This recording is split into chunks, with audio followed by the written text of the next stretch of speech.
Just how proud will you be when you take to the field tomorrow? And just can you put into words the achievement? Well, I think it'd be tough to put into words. I think if you asked me potentially after, then might be a little bit more emotional or whatever. No, just one that I'm very proud of. Means the world to me to represent, the country and do what I know so many people would love to do. So it's something that you never take for granted, and it's tough to put into words because you've given your life to hopefully performing for your country. So yeah, I'm going to try and enjoy the day and the evening as much as possible, and I think it'll be one when you finish your career and look back, you'll really probably be able to reflect a little bit better, I suppose. What have been the standout moments for you over those 100 games? Well, naturally, I think the Euro summer, but I think probably the spell leading up to that in terms of the qualifying campaign, and we pretty much had the same squad throughout, and being so close as a team and a squad and the staff, I think that was a real special time because we'd gone through some tough times together, and yeah, to then achieve something like we did was a real special time, and knowing how much it meant to everybody as well. So yeah, that's probably the time that stands out, because we've had some tricky moments over the years, and when you achieve something and have a little bit of success after tough times, it obviously means a lot more. And this Mexico game will be a good learning curve for some of the younger players. Is that important to you to play your part in almost guiding the next generation and doing your bit to help them both on and off the field? Yeah, I think you have a duty as a more experienced player to behave in a certain way, and if they can pick anything up from you, then of course. But we have some very good young players who probably don't need too much advice or guidance, really. I think ultimately when you're on camp, it's about doing the right things as a player first and foremost. And we've been very fortunate over the years that the experienced ones behave properly and do everything right, and I'm sure the younger ones see that and probably do the same if they wouldn't already. So yeah, games like tomorrow are good for the younger players. It's another good experience against a tough team, and the young ones are the future for many years to come. So it's good for them to be involved against a very good team, and probably one as the squad we're really looking forward to. Thanks, Chris. Enjoy tomorrow. Thank you. Thanks, Tim. Move on to Ian Hunt. Thank you. Hi, Chris. Hi. Hi, it's Ian at BBC. Chris, many congratulations. It's a terrific achievement for you to get to 100 caps. I just wonder, how do you think you will feel running out at an empty stadium? Because, of course, on an occasion like this, you want friends and family to be there. So that's going to be sad in a way that they're not. But also, can you get your head around 100 caps? I think on almost the empty stadium, I think it's probably easier for myself, because it's almost become the normal now of there not being fans or anyone coming to watch you. So from a personal point of view, I'm okay with that. More, I taking myself out of it. I feel sorry for my family and friends, and of course the fans who would probably give anything to be there, to celebrate it. So that's why I would be sad, if you like, for them, not for myself, because yeah, I'm not one for much attention or the spotlight being on me. So in terms of that, an empty stadium is okay by me. And I know in terms of the fans and stuff like that, whenever football returns to normal, I'll have chance to say thank you to them for the support they've given me. They would probably say they'd love to be there to thank me, but that's not really how it works, because they certainly don't need to thank me for anything. It's more from me to them. So I know that opportunity will come where they'll be back, and I can show my appreciation for all they've done, for me personally over the years. But no, put the TV on tomorrow evening, get a couple of beers in and enjoy it, and hopefully everybody can. I'm sure you get plenty of appreciation on the texts and on Twitter, social media tomorrow night. There's no doubt about that. It's not often you play Mexico, Chris. It's not often you play New Zealand either, is it? Can you just take us back to your debut 14 years ago at the racecourse in Wrexham? Do you remember how a 17-year-old Chris Gunter felt and how it went? Yeah, very nervous. Very nervous. That week up in Wrexham before that game was probably the most enjoyable. Being around players that you've watched for years and years on the TV, and probably never thought you'd be in that position. So yeah, the feeling's completely different when you get into the squad. It's one that you want to play, you want to make your debut, but you're probably more happy when it's done, because you're just hoping it goes okay, and you're going to try and stay in the squad. So probably not one in terms of enjoying the actual game, which is hopefully what we can do, and I can enjoy sort of the day tomorrow. But yeah, it seems on one hand a long time ago, and on the other one almost like yesterday. It does go quick, but yeah, it's changed a lot since then. But if you'd have asked me on that day, you'll get to, or you're on the brink of 100 caps, I don't think anyone would have. I certainly wouldn't have believed anyone. So yes, it's unbelievable in that way, and like I said, one that it's hard to put into words because it means everything to me. It's been an amazing journey for you since then, hasn't it? In terms of your highlights, I'm guessing, Euro 2016 would be the standout. And also, what would it mean, Chris, to get to the Euros this summer for you, given that, these days you're playing League One football, you're not an automatic pick for Wales. So what would it mean to be in that squad? Yeah, it would mean a lot. That whatever age, whatever stage of your career you're at, as a footballer, you're always looking forward, and you're always ambitious and want to do better and experience more. So I think that's something further down the line. You never know what's going to happen from 1 week to the next in football. That's something that in a way is close, but there's still quite a lot of things to happen between now and then. We're in the middle of a really important week, and my view has always been wherever this team, squad, or the country needs, that's the role you play. So whatever happens is fine by me. And yeah, just looking forward to tomorrow evening, and then obviously Tuesday, and then we'll see what happens, really.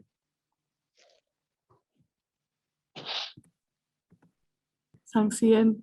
We'll move on now to Beth Fisher. Hey, Chris, Beth from ITV. You're right. Hi. A little bit of a quick fire round because we only have 3 questions, and I don't want to take up much of your time. Right, okay, this is going to be difficult, but your standout favourite moment, 14 years, 100 caps. What's the first thing? Well, it will be tomorrow evening if you ask me on Sunday. Well,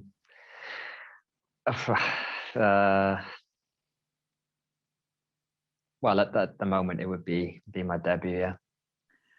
Your worst moment, the moment that makes you think, oh God, I can't get over that still. Quite a lot. Yeah, there's been some tough times, but I'm going to be boring and say any of the times we've lost, really. Okay, last one. I'm not going to ask you to pick a current favourite teammate because I don't want to upset the Welsh Mafia. But if there was one Welsh player you could have played with out of the history of Wales, who would it have been?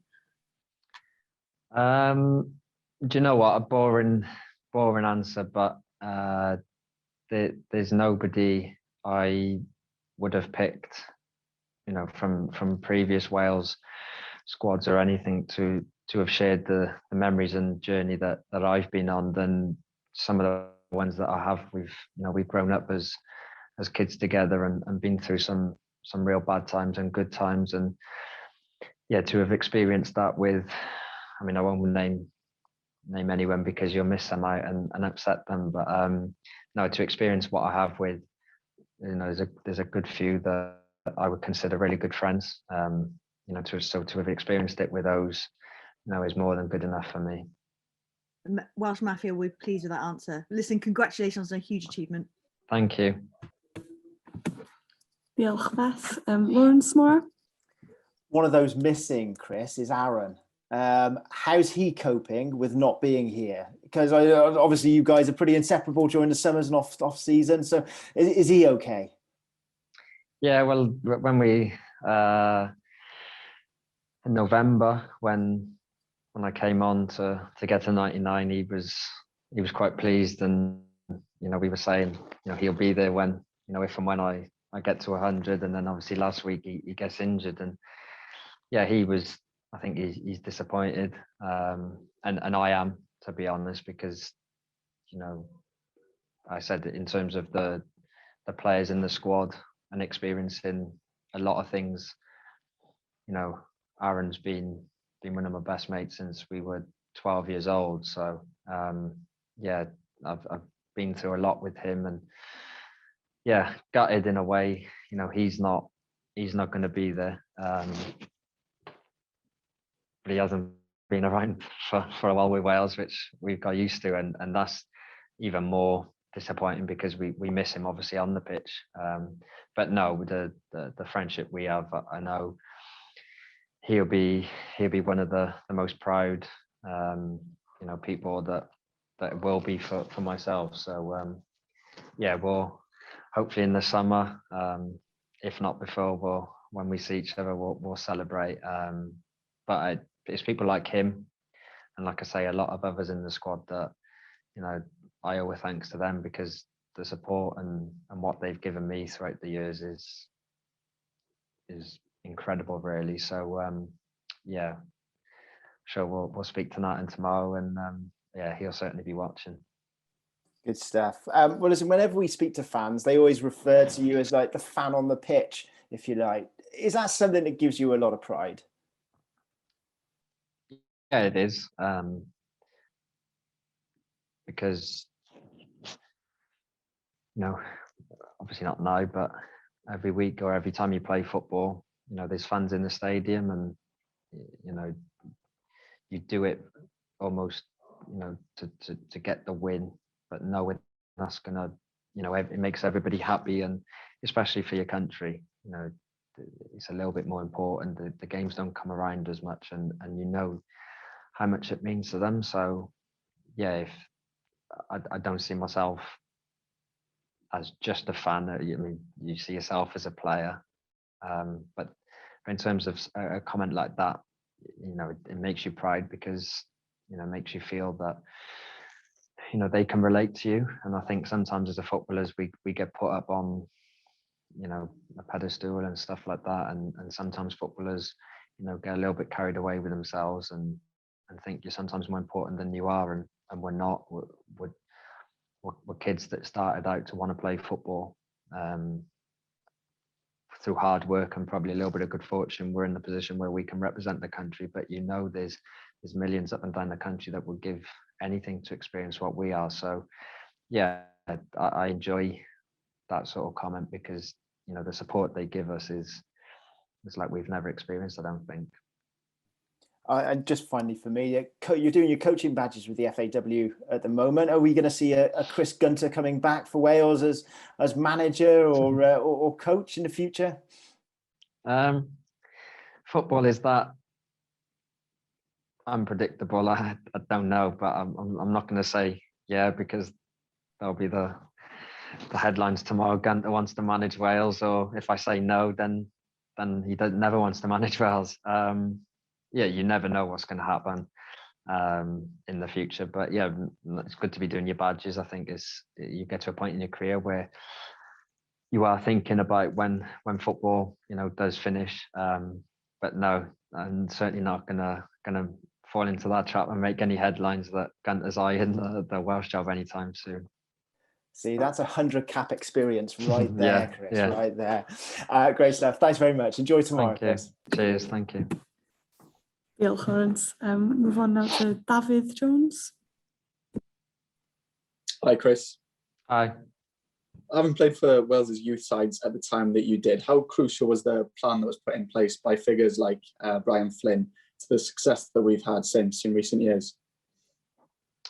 Yeah, there's the people that start off your journey really, and again, if you named a lot of the people that were involved and helped you'd be here a long time. But yeah, to make us a professional footballer, there's a lot of people involved in that process, and certainly from a Welsh point of view, there were certain figures that really helped you, and there was a pathway into the senior team, and like there is now, as you've seen over the last couple of years, it's hugely important. You can't buy players or loan players. You run with what you produce almost. So yeah, there's some massively important figures that there's been over the years, and absolutely so thankful to each and every one of them. Having made your debut in 2007, how different is the Wales national team now compared to your first experiences with the international setup? Yeah, a lot different. You don't notice it as it's going through because there's little changes, but when you look back now, football's different. I think everything about football is pretty much different, just the way it feels. So yeah, things have moved on, obviously, with technology, sports science, social media, all that type of stuff. So yeah, it's there's one thing you can always do when you're a player, and that's whenever you turn up to train or play is give your absolute best. And yeah, it does feel different. I think we're in a really good place. Welsh football on the whole is in a good place, and obviously the future is very bright.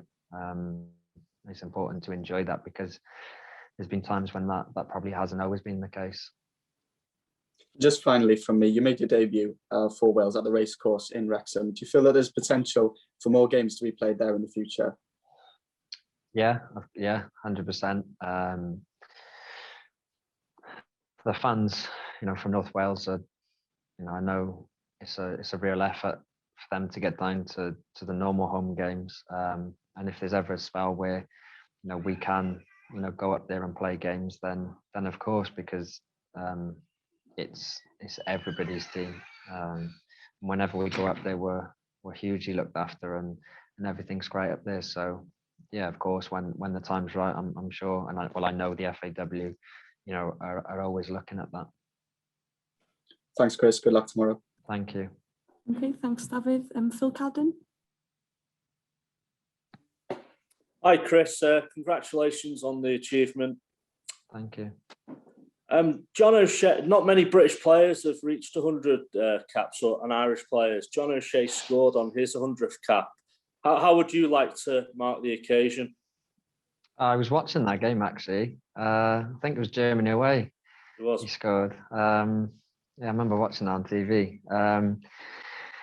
I would set no ambitions really on the game. Yeah, the talk a little bit will be about obviously myself and how many caps, but ultimately it's a friendly at a time we're in the middle of two really important games, and one that we're playing against a very good team. So ultimately it's a game for your country against a very good team, and one that we'll have to be right at it to get anything from the game. No, I wouldn't be setting anything other than every player that's selected tomorrow evening gives their absolute best, as we always do. Try and play as well as possible, and hopefully performance and result goes really well. Can I ask you who the best player you've played with for Wales is, and also the best player you've played against? There'd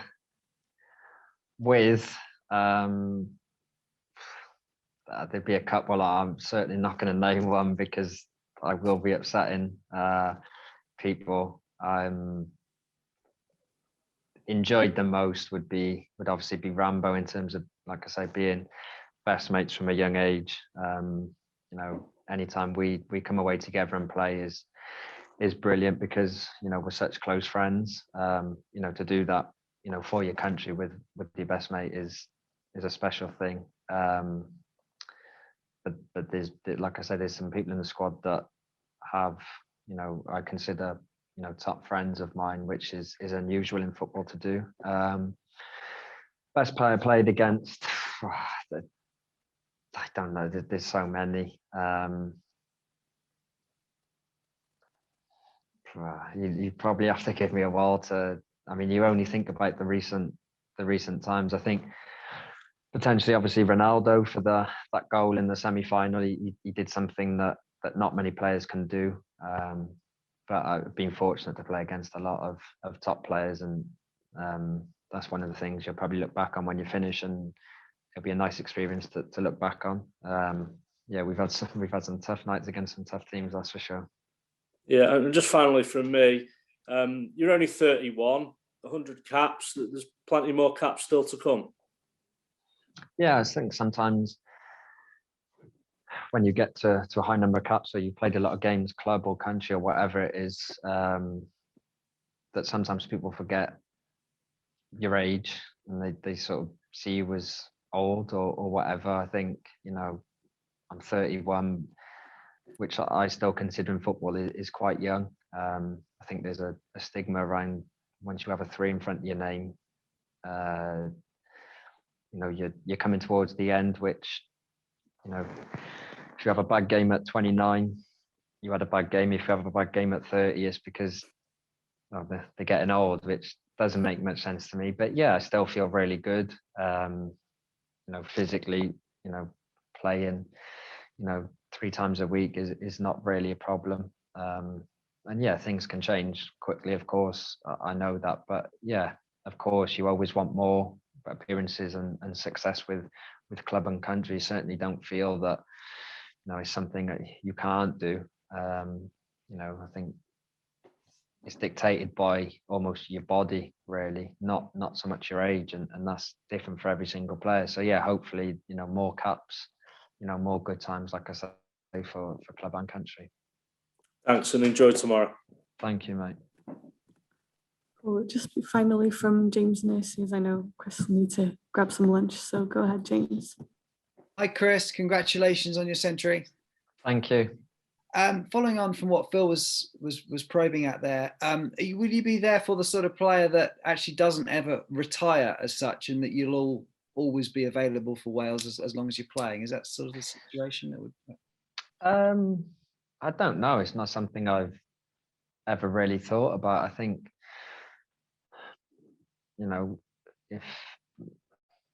sometimes if you retire, and there's a real bad injury or injury crisis, does that mean would you not come back in years and years to come or whatever? I'm not sure. I don't know. It's not something, I certainly, if there was ever a time where, your country needs you or wants you to be a part of something, then, I don't think I would probably be the one to end it, if you like. I don't know. It's something that would probably be with a lot of conversations. But certainly if he was 39 and you got a call that everyone was out injured and they needed you, then who wouldn't want to, or who wouldn't make yourself available? So yeah, I'm not sure, but as long as Wales needs me, then I'll be there ready and waiting.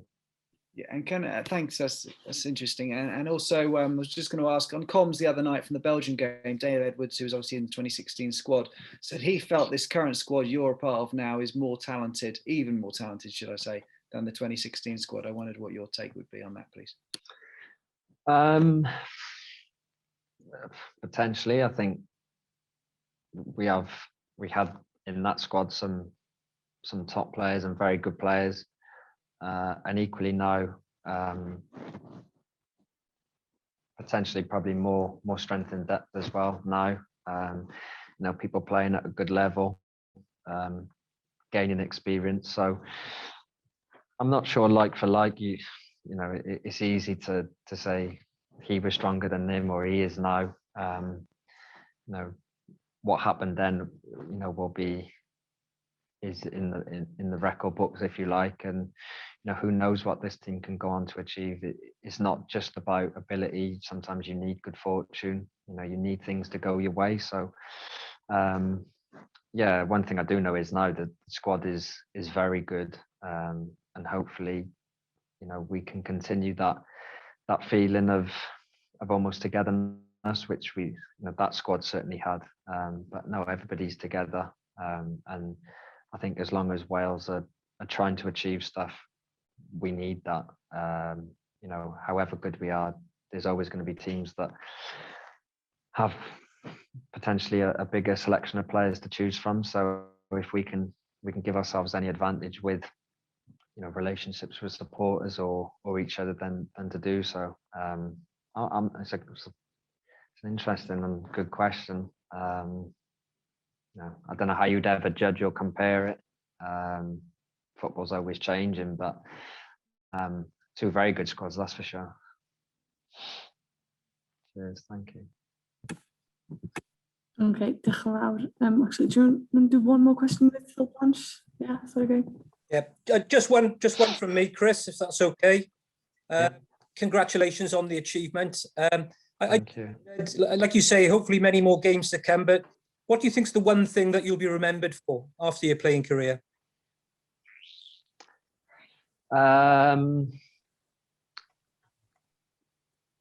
Probably just a normal guy who turned up, was selected quite a lot of times, and gave his absolute best. Could never guarantee a good or bad performance, but you almost knew what you was going to get in terms of effort, and one that was probably always there, and that is completely fine by me. Is just somebody who gives as much as they can, is honest, wants the team to do better than me as a player, and I think that's probably come across over the years, and very fortunate that the Welsh public and fans, that's all they ask from a player is effort. Ability is second to to your effort, which suits me down to the ground. Many thanks, Chris. All the best. Thank you. Cheers. Right, diolch yn fawr, everyone. Thank